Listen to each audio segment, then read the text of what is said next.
How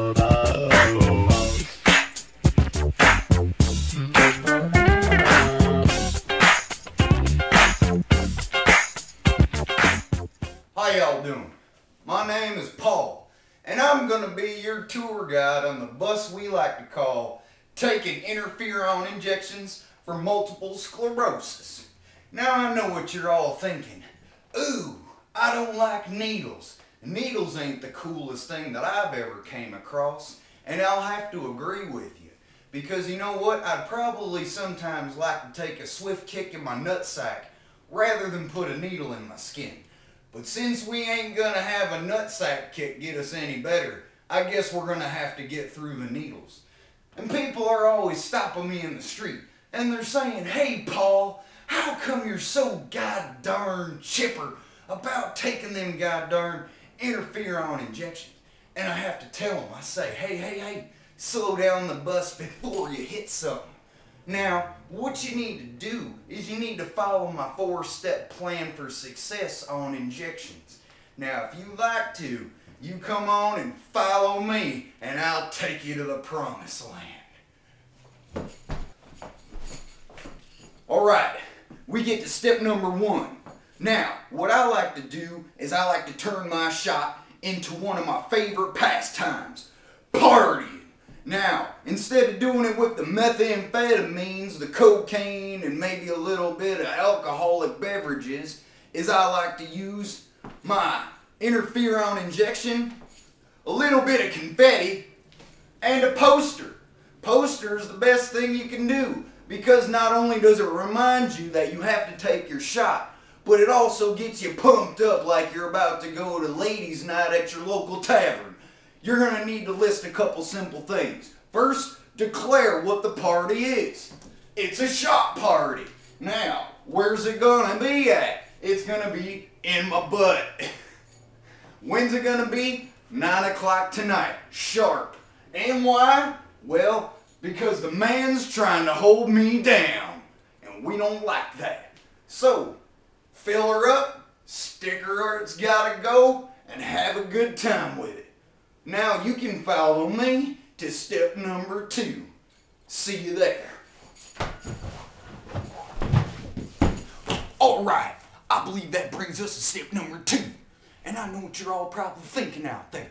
Hey Paul, what's step number 2? Well, holy slippery snakeskins and rattle balls. I'll tell you what it is. Step number 2, injection time. Now I know what you're thinking. Hey Paul, what do I need to prepare for my injection? I'll tell you. First thing you're going to need is you're going to have to try to tap into what I like to call your comfort zone. You know, get yourself some nice sofa, some good soft lighting. And me, myself, well, I'm a romantic at heart. So I like to, you know,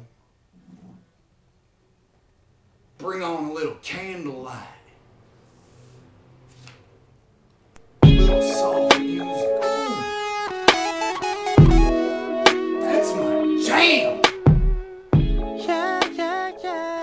And then you're going to need to acquire your mother of all interferons in a pretty little box. Next thing you're probably going to need, you're either going to be a self-manual kind of injector, or you're going to use the aid of an auto-injector. I'm a shooter-upper kind of guy. Kind of feel like the Wild West with it. Next thing you're going to need, an alcohol swab. Let's keep it sanitary, people. Alright, so,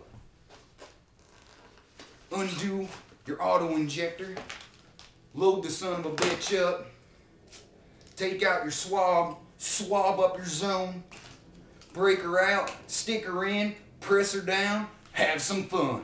Now, a lot of you people out there are cold compress kind of kids. You know, put the cold compress on, take away the pain. Me, myself, I like to take a little bit more of a militant approach. And you know what, kids? That's going to bring us right to step number 3. And that is the healing part.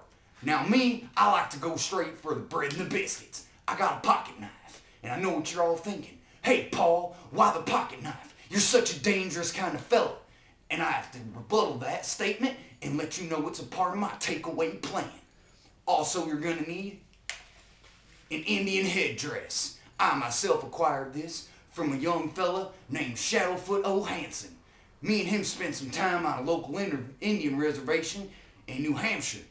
Took me out, showed me how to hang with the big boys. So what do? We tracked down a bear. We didn't kill the bear. You know what we did? We snuck up on him while he's sleeping and scared the shit out of him because we were holding pocket knives and we had feathers on our heads. So what I like to try to do is take my Native American holistic approach. Hold the knife up to the wound for about 20-30 seconds, and we're basically trying to draw the pain out.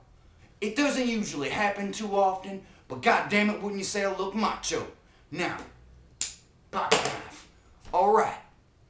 So, I guess you're probably all wondering, on the edge of your seats, waiting in anticipation. "Hey, Paul, what's the final step?" What's the final step? I'll tell you what the final step is. You want to see it? Who wants to go to step 4? Well, why don't you just saddle up and ride with this Bronco? See you at step number 4.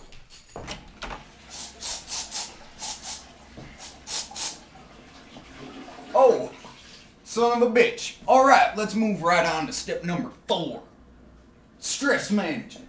You know, when I'm logging on to my internet site, www.paulkicking-constant-multiple-sclerosis-advice-for-the-kids.org, they're always saying, "You're so goddamn chipper, Paul. How the hell do you deal with stress management when dealing with multiple sclerosis?" And I tell them, it's real simple. You just need to do what Paul does. And people are like, "Paul, come off it. What is it that you do?" Well, why don't I show you rather than tell you? Come on, you son of a bitch.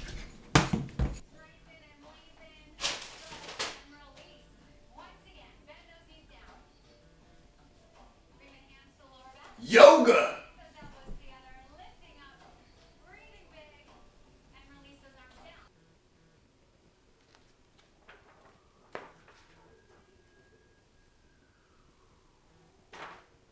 Reading classic American literature. Domino, motherfucker! Get the fuck out of my motherfucking house, dudes. You guys ain't shit. Board games. No, I'm for real. You guys suck my ball sack. You guys are horrible. I will love you anyway, even if you cannot stay.